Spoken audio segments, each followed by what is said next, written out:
मेरी भाभी रात होते ही मुझे गंदे गंदे इशारे करती। कभी कहती देवर जी पास आ जाओ, कभी कहती इधर आकर ये कर दो वो कर दो।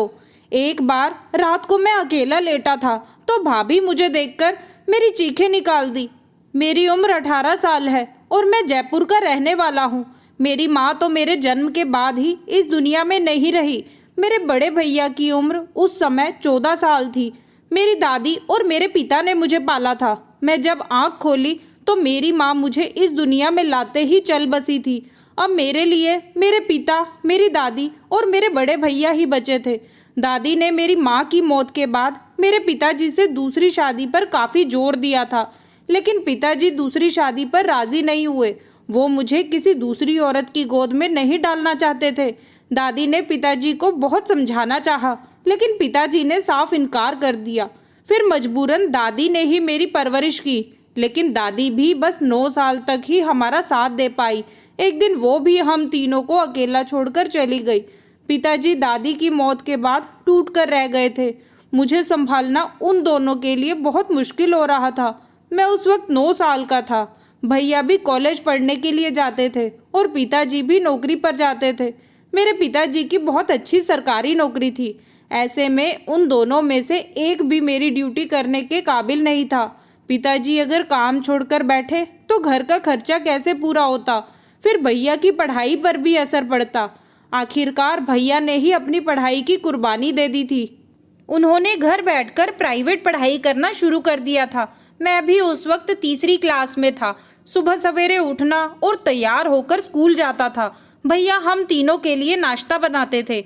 नाश्ते के बाद फिर मुझे तैयार करके स्कूल छोड़कर आते और घर आकर सारे कामकाज करते थे। भैया मेरे आने तक दोपहर का खाना भी तैयार कर दिया करते थे और मुझे फिर स्कूल से वापस ले आते थे। मेरे भैया हर मेरी छोटी मोटी ख्वाहिश का ख्याल रखते थे, मगर जिस घर में औरत ना हो उस घर का कोई हल नहीं होता। यही हाल हमारे घर का भी था। पिताजी भैया से शादी के लिए कहा करते थे, लेकिन भैया ये बात कहकर टाल देते थे कि मैं अभी पढ़ाई करना चाहता हूँ और जब तक मैं किसी काबिल नहीं बन जाता तब तक मैं शादी नहीं करूँगा। एक दिन मैं स्कूल से आकर सो गया। जब सोकर उठा तो 2 बज रहे थे। मेरी नज़र जैसे ही भैया पर पड़ी, जो आईने के सामने खड़े होकर खुद को देख रहे थे। मैं भी बिजी था। मैं उठकर भैया के पीछे जाकर खड़ा हो गया। मुझे अपने पीछे खड़ा पाकर भैया, जो अपने बालों में हाथ फेर रहे थे, उन्होंने अपने हाथों को रोक दिया। फिर मुझे देखकर उन्होंने कहा कि मैं कहीं बाहर जा रहा हूँ। अच्छा हुआ तुम जाग रहे हो और मैं 1 घंटे में वापस आ जाऊँगा। तब तक तुम अंदर से दरवाजे को अच्छी तरह से बंद कर लो और कोई भी शरारत मत करना। मैं भैया की बात को अच्छी तरह से समझ लिया और सर हिलाकर कह दिया, ठीक है भैया, आप चले जाओ। जब भैया घर से चले गए तो मैंने दरवाजे को अच्छी तरह से बंद कर लिया और दरवाज़ा बंद करने के बाद वापस आ गया। 1 घंटे बाद भैया भी घर वापस आ गए थे। फिर धीरे धीरे ऐसा ही होने लगा। हर दिन भैया 1 घंटे का बहाना लेकर घर से बाहर चले जाते थे और पिताजी के घर आने से पहले ही वापस आ जाते थे। अब मैं 8th क्लास में आ गया था। मेरी उम्र 14 साल हो गई थी। दिन ऐसे ही गुजरते चले जा रहे थे। भैया की पढ़ाई कंप्लीट हो चुकी थी और भैया की बहुत अच्छी जॉब लग चुकी थी। एक दिन पिताजी टाइम से पहले ही घर आ गए। शाम के लगभग 7 बज रहे थे और घर में दाखिल हुए तो उनके साथ एक लड़की थी और जो लाल घूंघट लिए हुए थी, लाल लहंगे में दुल्हन की तरह लग रही थी। जैसे ही पिताजी ने भैया की तरफ देखा तो वो चौंक गए और उठकर खड़े हो गए और चलते हुए भैया की तरफ गए थे और उनके पीछे खड़ी हुई लड़की पर नजर डालते ही पिताजी भैया की तरफ सवालिया नजरों से देख रहे थे। भैया ने पिताजी के तेवर देखते हुए कहा और अकलाते हुए बोले, पिताजी मुझे माफ कर देना, ये लड़की मेरी पत्नी है, मैंने इससे शादी कर ली है। पिताजी ने गुस्से में भैया के मुंह पर थप्पड़ मार दिया, जिससे वो पीछे खड़ी हुई लड़की कांपने लगी। पिताजी की नज़र जब उस लड़की पर पड़ गई और उसके बाद एक नज़र पिताजी ने मुझे भी गुस्से से देखा। पिताजी ने कहा, इस लड़की को अंदर ले जाओ। पिताजी का कहना मानते हुए मैं उस लड़की को अंदर लेकर चला गया। अंदर जाकर जैसे ही उन्होंने घूंघट उठाया, मैं उन्हें देखकर हैरान ही रह गया था। जिसको मेरे भैया अपनी पत्नी बनाकर लाए थे, वो लड़की बहुत ही ज़्यादा खूबसूरत थी और उसकी उम्र भी भैया से बहुत ही कम थी। वो लड़की लगभग मुझसे 2-3 साल ही बड़ी होगी। मुझे भी लड़की बहुत पसंद आई थी और मेरा आइडिया सही निकला था कि वो मुझसे उम्र में 3 साल बड़ी थी। उनका चेहरा देखते हुए मुझे भैया पर बहुत गुस्सा आ रहा था। आखिर भैया ने ये शादी उनकी परमिशन से भी तो कर सकते थे। न जाने भैया ने ऐसा क्यों किया। मैं उस लड़की को कमरे में बैठाकर बाहर आ गया था। पिताजी ने काफी देर तक भैया की क्लास लगाए रखी थी। उनका कहना था कि ऐसे किसी की बेटी को शादी करके घर लाना ये कौन सा तरीका है। अगर वो पिताजी को बताते तो पिताजी खुद ही उनकी शादी इज्जत से कर देते। लेकिन अब जो हो गया सो हो गया था। भैया ने पिताजी से बहुत माफी मांगी, लेकिन पिताजी ने भैया की खूब बेइज्जती की थी। अगले कुछ दिनों के बाद वो लड़की जिसका नाम अंकिता था, जो मेरी भाभी थी, वो हमारे साथ अब अच्छे से एडजस्ट हो चुकी थी। उम्र का ज़्यादा फर्क ना होने की वजह से मैंने उसे नाम से ही बुलाना ठीक समझा था। मैं भाभी का नाम लिया करता था। भाभी का नाम लेने पर पिताजी भी मुझे बहुत डांटते थे। उसके बावजूद मैं मजबूरन ही अंकिता को भाभी कहना शुरू कर दिया था। वक्त गुजरता ही चला जा रहा था। भाभी ने पूरे घर को अच्छे से संभाल लिया था और अब हमारा घर घर लग रहा था। इस घर में औरत की कमी थी, वो अब भाभी ने आकर पूरी कर दी थी। हमारे दिन बहुत अच्छे गुजरने लगे थे। अब भैया को भी घर में खाना बनाना नहीं पड़ता था। मुश्किल से खुशियों ने हमारे घर का रास्ता देख लिया था। लेकिन एक दिन पिताजी भी हमें इस दुनिया में अकेला छोड़कर चले गए। खैर, जिंदगी की गाड़ी कब किसी के जाने से रुकी थी जो अब रुकती। हमें भी आखिरकार पिताजी की मौत पर सब्र हो गया था। जिंदगी आगे बढ़ने लगी। मेरी भाभी के साथ अच्छी बॉन्डिंग हो गई थी। भैया सारा दिन काम पर होते थे। उनके पीछे घर में मैं और भाभी पूरा दिन घर में मजे करते थे। हम दोनों ही आपस में दोस्ती देखकर भैया हमेशा ही हमें साथ देखकर जल भुन जाते थे। भाभी और मैं भैया की इस हालत पर खूब मजाक उड़ाते रहते थे। एक दिन हम सब ने बाहर घूमने का प्लान बनाया। उस दिन भैया की छुट्टी थी। उस दिन अचानक मेरी तबीयत खराब हो गई थी, जिसकी वजह से भाभी ने भी जाने से मना कर दिया था। लेकिन फिर मैंने भाभी को जाने के लिए जबरदस्ती मना लिया। उनके जाने के बाद वही हाल, मैं सोफे पर लेट गया। अभी उन दोनों को गए हुए कुछ ही देर गुजरी थी कि अचानक दरवाजे पर शोर हुआ। मैं सोफे से उठने ही वाला था कि इतनी देर में भाभी मेरे पैरों में आकर गिर पड़ी। मैं हैरान होकर खड़ा हुआ और सिचुएशन को समझने की कोशिश कर रहा था।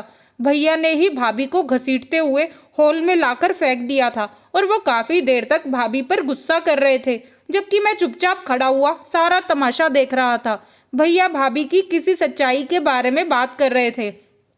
उसके बारे में आज तक मुझे उन्होंने नहीं बताया था। मैं अपने दिमाग में न जाने क्या क्या सोच रहा था। कुछ देर बाद भैया अपने कमरे में चले गए और थोड़ी देर के बाद जब अपने कमरे से बाहर आए तो मैंने देखा कि उनके हाथ में एक बड़ा सा बैग था। उस बैग में उन्होंने अपना सामान रखा हुआ था। उन्होंने भाभी की तरफ गुस्से की नज़र से देखा और घर के बाहर निकलकर चले गए। भैया ने मेरी तरफ देखना तक गवारा नहीं समझा। इस बात का मुझे बहुत दुख हुआ था। वो तो चले गए थे, लेकिन उस वक्त भाभी की हालत बेहद खराब हो रही थी। मैंने फौरन से भाभी को उठाया और कमरे में लेकर चला गया। वो उस वक्त अपने होशो हवास में नहीं थी। भाभी की आंखों से लगातार आंसू निकल रहे थे। वो बार बार भैया को पुकार रही थी। उनको संभालना बहुत मुश्किल हो रहा था। वो पूरी रात मैंने भाभी के साथ ही गुजारी थी। अगली सुबह जब मैं भैया के कमरे में गया तो मैंने देखा कि भैया के कमरे में टेबल पर एक लेटर रखा हुआ था। वो लेटर उनका जॉब पोस्टिंग लेटर था। इसका मतलब भैया की दूसरे शहर में पोस्टिंग हो गई थी। मैंने सोचा चलो अच्छा हुआ भैया का ट्रांसफ़र हुआ है, वरना मुझे तो लगा था भैया कहीं गुस्से में घर तो छोड़कर नहीं चले गए।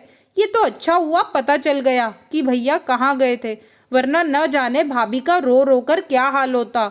भैया ने भाभी की ऐसी हालत कर दी थी कि मुझे भैया पर बहुत गुस्सा आ रहा था। अब घर में मैं और भाभी ही बचे थे। हम दोनों एक दूसरे का सहारा थे। भाभी भैया को बहुत याद करती थी, लेकिन मुझे कभी भी भैया की याद नहीं आती थी। मैं तो उनके घर से बाहर होने पर बहुत ज़्यादा खुश था। जैसा सलूक भैया ने भाभी के साथ किया था, उस हिसाब से मुझे भैया पर बहुत ज़्यादा गुस्सा आ रहा था। खैर, दिन गुजरते चले गए और मेरा MBBS भी हो गया था। मैं डॉक्टर बनना चाहता था और मुझे MBBS की डिग्री मिल गई थी। मैं डिग्री लेकर जब घर आया तो खुशी के मारे झूम उठा और मैंने भाभी को खुशी से अपनी डिग्री दिखाई और कहा, देखो भाभी, मैं डॉक्टर बन गया, आज बहुत खुशी का दिन है। तभी भाभी को मैं खुशी की वजह से गले लगा लिया और भाभी ने मेरे माथे को चूमते हुए कहा, देखा, मैंने कहा था ना, एक दिन तुम्हारा सपना पूरा हो जाएगा और तुम डॉक्टर बन जाओगे। वो दिन मेरे लिए सबसे बड़ी खुशी का दिन था। मेरी इस खुशी पर मेरी भाभी भी बहुत ज़्यादा खुश थी। उन्होंने मुझसे कहा, अब तुम डॉक्टर बन गए हो, तुम्हारे हाथ में डॉक्टर की डिग्री भी आ गई है। अब तुम ये बताओ, मुझे तुम क्या ट्रीट दे रहे हो? मैंने भाभी से कहा, आप कुछ भी मांगो, मैं आपको वही दे दूंगा। भाभी ने कहा, अच्छा ठीक है, वापसी में मुझे क्या तोहफा लेना चाहते हो? मैं भाभी की तरफ मुस्कुराते हुए देखा और मैंने भाभी से कहा, आपको मुझसे जो चाहिए वो ले लो, आज मैं बहुत खुश हूँ और आज मेरी खुशी का सबसे बड़ा दिन है। तो भाभी मुझसे कहने लगी, ठीक है, फिर हम कहीं घूमने चलते हैं। मैंने अपनी भाभी के गले में हाथ डालते हुए कहा, ठीक है, जो हुक्म मेरी भाभी, आप मुझे जैसा कहोगी मैं वैसा ही कराऊंगा। बताओ आपको कहाँ जाना है? भाभी ने शॉपिंग की लिस्ट तो पहले ही बना कर रखी हुई थी। भाभी मुझे शॉपिंग की लिस्ट हाथ में थमाते हुए खूब हंसने लगी। भाभी के हंसने की आवाज़ सुनकर मैं कहीं खो सा गया था। आखिर कितने दिनों बाद मेरी भाभी खुलकर हंसी थी। मेरे कान तो अपनी भाभी की हंसी सुनने के लिए तरस गए थे। मैं लगातार भाभी की तरफ देखे जा रहा था। मैंने अपने दिल में ठान लिया था कि मैं हमेशा अपनी भाभी को ऐसे ही खुश रखूंगा, कभी भी उनके चेहरे की हंसी और होठों से जुदा नहीं होने दूंगा। मेरी भाभी हंसते हुए बहुत ज़्यादा प्यारी लगती थी, ये मुझे आज पता चला था और मैं उन्हें बहुत गौर से देखे जा रहा था। मैं भाभी की तरफ देखते हुए सोच रहा था, काश अगर भाभी की शादी भैया से ना हुई होती तो मैं उनको अपनी पत्नी बनाता। बहुत प्यार से मैं इनको शादी करके अपने घर में लाता।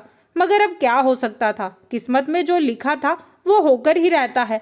मैं इन्हीं सोच में घूमता, तभी अचानक भाभी ने मेरा हाथ पकड़कर मुझे हिलाया। तब मैं अचानक होश में आ गया और घबरा गया। ऐसे घबरा गया था जैसे मेरी कोई चोरी पकड़ी गई थी। मैं एकदम से भाभी से नजरें चुराने लगा और इधर उधर देखने लगा। भाभी ने मुझसे पूछा, किसके ख्यालों में खोए हुए हो? भाभी का सवाल सुनकर मैं फिर से भाभी की तरफ ध्यान दिया। मेरा दिल कह रहा था कि उनको सब कुछ बता दूं कि मैं आखिर किसके बारे में सोच रहा हूँ, मगर फिर मैं अजीब सा रिएक्शन बनाकर बात को टाल दिया। फिर मैंने भाभी से कहा, आप जल्दी से तैयार हो जाओ, फिर हम बाहर चलते हैं। और फिर मैं भी अपने कमरे में आ गया ताकि कपड़े चेंज करके रेडी हो जाऊं। लगभग 15 मिनट के बाद तैयार होकर अपने घर से बाहर आया और गेट के बाहर खड़ी हुई अपनी बाइक को स्टार्ट किया और 2-3 बार हॉर्न बजाए। जैसे ही हॉर्न की आवाज़ सुनकर भाभी बाहर आ गई तो उन्हें आता देखकर मेरे मुंह से ब्यूटीफुल निकल गया। और फिर भाभी के घर से बाहर निकलने के बाद मैं घर के दरवाजे को बाहर से अच्छी तरह से लॉक कर दिया और बाइक पर बैठकर बाइक स्टार्ट करके भाभी मेरे पीछे आकर बैठ गई। कुछ ही देर बाद मैंने गाड़ी स्टार्ट की और रास्ते पर चलने लगा। मैं बाइक बहुत तेज़ स्पीड में चला रहा था। स्पीड तेज होने की वजह से भाभी बहुत डरी हुई थी, जिससे भाभी ने मुझसे कहा कि स्पीड कम करो और मैं उनके साथ और भी ज़्यादा शरारत करने लगा था। बार बार स्पीड को बढ़ा रहा था और उनसे खूब मज़ा कर रहा था। कुछ देर के बाद मैं गाड़ी एक शॉपिंग मॉल के आगे रोक दी। मैं भाभी का हाथ पकड़कर अपने साथ अंदर ले गया। वो पहले भी कई बार यहाँ आ चुकी थी। वो घर में जितने कॉन्फिडेंस के साथ रहती थी, घर से बाहर निकलकर उनकी सारी हिम्मत खत्म हो चुकी थी। लेकिन फिर मेरा साथ भाभी को हमेशा हौसला देता था। मेरे साथ होते हुए वो हर चीज़ भुला देती थी। अभी भी यही हुआ था। जैसे ही मैंने उनका हाथ पकड़ा तो उन्होंने मेरे हाथ को भरोसे के साथ कस के पकड़ लिया। मैं उनका हाथ पकड़कर उनको बहुत ज़्यादा शॉपिंग कराने में बिजी हो गया था। वहाँ से हम दोनों यूटिलिटी स्टोर में गए और वहाँ से हमने पानी पीने की कुछ चीज़ ली और उसके बाद हमने मूवी देखी और रात का डिनर हम दोनों ने एक साथ किया। शॉपिंग पूरी हो गई थी। फिर हम बाइक पर बैठकर अपने घर के लिए रवाना हो गए थे। भाभी मेरे बिल्कुल करीब आकर मुझे पकड़कर बैठी थी। उसके बाद मैं भाभी को एक पार्क में भी ले गया था। वहाँ पर बहुत अच्छी हवा चल रही थी और बहुत ज़्यादा सुकून था और हम दोनों एक साथ ठंडी आह भर रहे थे। उसके बाद उनको अपने साथ लेकर घर आ गया था। सर्दियों का मौसम था और ठंड ज़्यादा बढ़ गई थी। रात के टाइम भाभी बहुत हॉट लग रही थी। जब हम दोनों एक साथ एक दूसरे का हाथ पकड़कर चल रहे थे तब भाभी ने मेरे हाथ से अपना हाथ छुड़ाने की काफ़ी बार कोशिश की थी, क्योंकि सब तरफ से लोग हमें देख रहे थे। मगर मैंने उनका हाथ बहुत मजबूती के साथ पकड़ा हुआ था। पूरा दिन एंजॉय करने के बाद हम घर पर चले गए और हंसते खिलखिलाते जब हम अपनी गली में दाखिल हुए तो हमने देखा कि हमारे घर के सामने औरतों की भीड़ लगी हुई थी जो सिर्फ हमको ही देख रही थी। घर के सामने भीड़ देखकर हमारी हंसी और बाइक दोनों पर ही ब्रेक लग गए थे। हमारे घर के आगे लगभग सारा मोहल्ला इकट्ठा हुआ था, जिसे देखकर भाभी ने मेरे कंधे को कस के पकड़ लिया और फिर लोगों से बचने के लिए उनकी सारी कोशिश नाकाम हो गई। मैंने एक नज़र भाभी की तरफ मुड़कर देखा तो भाभी का शरीर कांप रहा था। मैंने बड़ी हैरत से वहां खड़े हुए लोगों को देखा और फिर बाइक की रफ्तार तेज करते हुए उन तक आया था।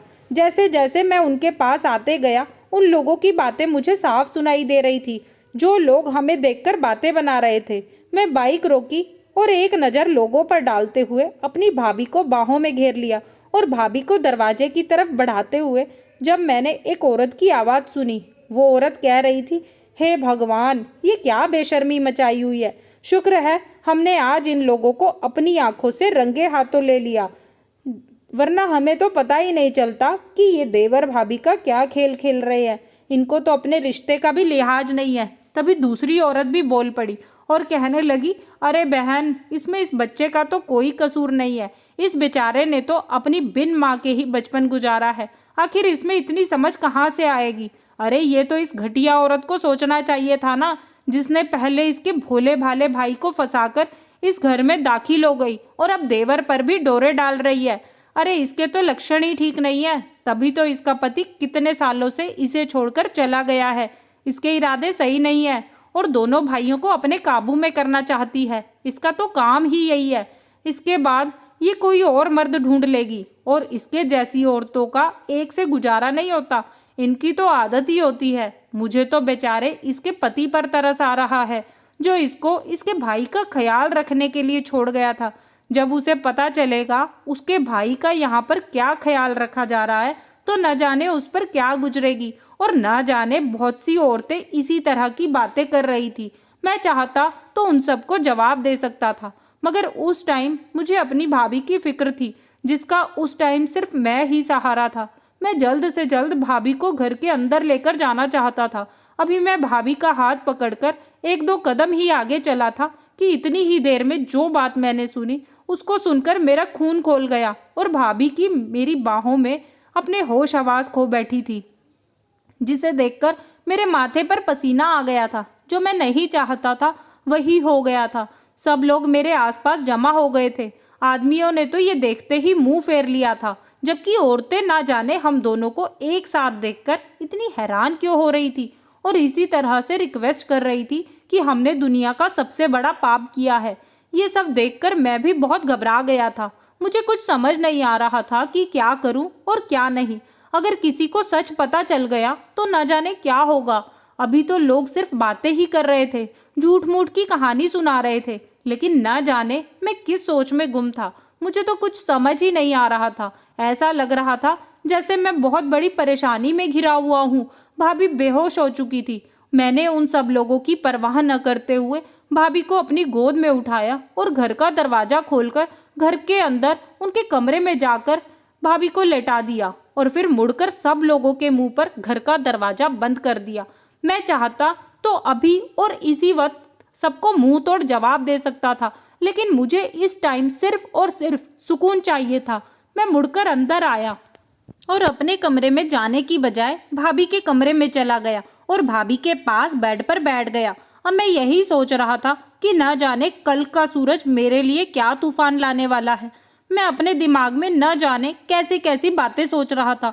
मैं सोच रहा था कि मैं भाभी को अपनी तरफ से खुश करने की हर तरह से कोशिश की थी, लेकिन आखिर में मोहल्ले वालों ने हमारी खुशियों को नजर लगा दी। मैंने देखा कि भाभी होश में आ रही थी। सोचते ही सोचते मेरा शरीर अकड़ गया था। भाभी अभी भी कांप रही थी। मैं फौरन ही उनके करीब गया और उनको सहारा देकर बैठाने लगा और जग से पानी निकालकर गिलास में लिया और भाभी को पानी पिलाया। भाभी को तसल्ली देने के बाद मैं किचन में गया और किचन में जाकर खाना गर्म करने लगा। ये सब मेरी ही वजह से हुआ था जो भाभी बेहोश हो रही थी। मैंने भाभी को कोल्ड ड्रिंक में नींद की दवाइयाँ मिलाकर दी थी। किचन में जाकर मैंने नींद की दवाइयों का डब्बा निकाला और जिनको मैं खाने में मिला दिया था। खाना खाने के बाद भाभी को बहुत सुकून मिल गया था। फिर गौर से भाभी की तरफ देखा और उठकर बाहर आ गया और अपने कमरे में जाकर सो गया। अगली सुबह जब मैं उठा तो मैंने देखा कि भाभी किचन में काम कर रही थी और वो बिल्कुल सुकून के साथ किचन में नाश्ता बना रही थी। मैं भाभी के पास गया और उनको गुड मॉर्निंग विश किया और साथ ही साथ उनकी तबीयत के बारे में भी पूछा और कुछ देर बाद मैं डाइनिंग टेबल पर जाकर बैठ गया। मैंने सोचा कि चलो अच्छा हुआ कि कल मैं भाभी के कोल्ड ड्रिंक में नशे की दवाइयाँ मिला दी थी, वरना अभी तक न जाने क्या हो जाता और भाभी रो रो कर अपना बुरा हाल कर लेती। मैंने टीवी ऑन किया और न्यूज़ देखने लगा। तभी अचानक दरवाजे की बेल बजने लगी, जिसे सुनकर अचानक मैंने अपने कान खड़े किए। मुझे पता था मोहल्ले वाले ऐसे चुप नहीं बैठेंगे, मगर ये लोग इतनी सुबह तमाशा लगाने आ जाएंगे। मैंने सोचा कि मैं उन लोगों से आज के लिए बात कर ही लेता हूँ। इससे पहले कि मैं जाकर दरवाज़ा खोलता, मेरे जाने से पहले ही भाभी ने दरवाज़ा खोल दिया और आज पड़ोस की औरतें घर के अंदर आ गई थी और उन औरतों ने घर के अंदर घुसते ही कल वाला तमाशा फिर से शुरू कर दिया था। भाभी खुद पर लगे इल्ज़ाम तो चुपचाप सह रही थी, लेकिन जैसे ही उन पर लोगों ने मेरा नाम लिया, भाभी उन लोगों पर टूट पड़ी। मैं हैरानी से भाभी के चेहरे की तरफ देख रहा था कि वो कितनी तेजी के साथ लोगों को जवाब दे रही थी। भाभी ने अपने शब्दों से सबकी बोलती बंद करवा दी थी और वो सब के सब कुछ ही देर बाद अपना मुंह लटकाकर वापस चले गए थे। वहां भी दरवाजा बंद करके अंदर आ गई और खुद को तसल्ली देने लगी। उन्होंने पहले पानी पिया और मुझे नाश्ता सर्व किया। नाश्ता करने के बाद मैं अपने कमरे में चला गया। थोड़ी देर बाद जब मैं वापस आया तो मैंने देखा कि भाभी के हाथ में मोबाइल था। न जाने वो मेरे मोबाइल से किसी से बात कर रही थी। तभी मुझे अचानक याद आया कि मैं इतनी बड़ी लापरवाही कैसे कर सकता हूँ। आखिर भाभी को अब मेरे बारे में सब कुछ पता चल चुका था। न जाने उसने मेरे बारे में क्या कहा था और अब भाभी मेरे बारे में न जाने क्या सोच रही होगी। मैं अपने ही ख्यालों में खोया हुआ था। तभी भाभी मुझे घूर घूर कर देखने लगी। अब मैं बुरी तरह से फंस चुका था। झूठ भी नहीं बोल सकता था। अब तो बस एक ही रास्ता था कि उनको सब सच बता दिया जाए। लेकिन भाभी के रिएक्शन से तो मुझे बहुत ज़्यादा खतरनाक लग रहे थे, जैसे उनको सब कुछ सच सच पता चल गया हो और ऐसा लग रहा था जैसे भाभी मुझे कच्चा चबा जाएगी। मैंने सर झुका लिया था। इसके अलावा कोई चारा भी नहीं था। भाभी ने मेरा मोबाइल सोफे पर फेंक दिया और खुद दरवाज़ा खोलने के लिए चली गई। जल्दी से मैंने अपना मोबाइल उठाकर अपने पास रख लिया। इससे पहले उन्हें मेरे दूसरे राज के बारे में पता चल जाता। मैं सुकून भरी सांस ली और सोच रहा था कि अच्छा हुआ दरवाजे पर कोई और आया है। तभी अचानक भाभी की चिल्लाने की आवाज़ आने लगी। मैं जल्दी से भागकर दरवाजे की तरफ गया। दरवाजे पर जो खड़ा हुआ था उसे देखकर मैं अचानक ही शॉक हो गया। मुझे अपनी आंखों पर यकीन नहीं आ रहा था। मेरे पैरों तले से ज़मीन निकल गई। मेरे सामने ही मेरे भैया खड़े थे। फौरन से भागकर मैंने उनको गले लगाया। हम दोनों भाई एक दूसरे से बहुत देर तक गले मिलकर रोते रहे और भैया को लेकर मैं अंदर आ गया। भाभी अभी तक वहीं शॉक्ड खड़ी थी। आखिरकार भाभी को लेने मुझे ही जाना पड़ा और उनको लेकर अंदर आ गया। और कुछ देर के बाद मैं अपने दोस्त के घर जाने का बहाना करके घर से बाहर निकल गया, ताकि वो दोनों एक दूसरे से खुलकर बातचीत कर सके और पिछले सारे गिले शिकवे मिटाकर अपनी ज़िंदगी की नई शुरुआत कर सके। वैसे भी मैं अब भैया की अमानत उनको सौंप चुका था। अब मैं लोगों को भाभी की ज़िंदगी के बारे में भी बताना चाहता हूँ। दरअसल मेरी भाभी एक तबायफ थी। वो बचपन से ही ऐसी नहीं थी, लेकिन शायद ऐसा होना उनकी किस्मत में लिखा था।